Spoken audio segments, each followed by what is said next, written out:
नमस्कार. आपण पाहतात ग्रामीण कट्टा. ओतूर पिंपळवंडी येथे 9 वर्षीय मुलीवर झालेल्या अत्याचारानंतर तिची करण्यात आलेली हत्या या अमानुष घटनेचा महाराष्ट्र राज्य पत्रकार संघ यांच्या वतीने तीव्र निषेध व्यक्त करण्यात आला.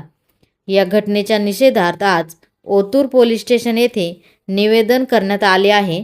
यावेळी या अमानुष कृत्यातील दोषी व्यक्तीला कायद्यानुसार कठोरात कठोर शिक्षा देण्यात यावी, तसेच पीडित मुलीच्या कुटुंबियांना शासनाकडून तातडीने आर्थिक व आवश्यक मदत उपलब्ध करून द्यावी, अशी मागणी निवेदनाद्वारे करण्यात आली.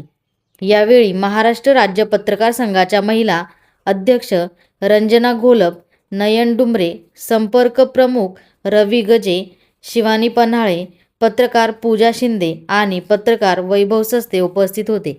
असेच नवनवीन व्हिडिओ पाहण्यासाठी ग्रामीण कट्टा या चॅनलला नक्की सबस्क्राईब करा. संपादक भरत मोरे, ओतूर. काल झालेला हा प्रकार अतिशय निंदनीय आहे आणि या प्रकरणाची आपण सर्व पत्रकार संघाच्या वतीने निवेदन देण्यासाठी ओतूर पोलीस स्टेशनला आलेलो आहोत. तर तुम्ही एक पत्रकार संघाच्या तालुका अध्यक्ष या नात्याने आणि आमच्या पत्रकार संघाच्या सल्लागार शिवानीताई पन्हाळे ह्या पण आहेत. तर काय सांगाल घोलप मॅडम, तुम्ही काय सांगाल या प्रकरणावर, काय भाष्य कराल? जय शिवराय. आज आपल्या जुन्नर तालुक्यातील पिंपळवंडी गावामध्ये जे एका नराधमाने जे कृत्य केलं ते खूपच निंदनीय आहे. मी महाराष्ट्र राज्य पत्रकार संघ मुंबई जुन्नर तालुका महिला अध्यक्ष या वतीने, तसेच ओतूर आणि ओतूर पंचक्रोशीतील सर्व महिलांच्या वतीने मी या गोष्टीचा तीव्र निषेध व्यक्त करते. आणि ज्या शिवजन्मभूमीमध्ये परस्वी ही माते समान असे शिवराय म्हणायचे, शेतकऱ्याच्या भाजीच्या देठालाही मी हात लावू देणार नाही, ही शिवरायांची शिकवण होती. त्याच शिवजन्मभूमीमध्ये आज महिला लेकी बाळांवर अत्याचार होतात. ही निंदनीय गोष्टी आहे. आज या मातीमध्ये स्त्रियांना सन्मानाची भावना होती, वागणूक होती.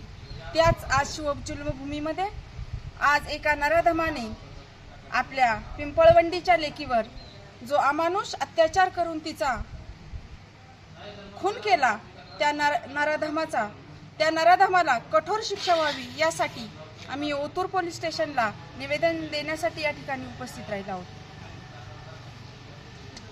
ट्रॅकच्या माध्यमातून या नराधमाला फाशीची शिक्षा व्हावी आणि आपल्या जुन्नर तालुक्यामध्ये असं परत कृत्य घडू नये ही आपल्या पोलीस प्रशासनाने काळजी घ्यावी. आज मी जुन्नर तालुक्यातील पोलीस प्रशासनाचे आभार व्यक्त करते, कारण 3 तासामध्ये या आरोपीला पकडून पोलीस प्रशासनाने खूप चांगलं काम केलेलं आहे.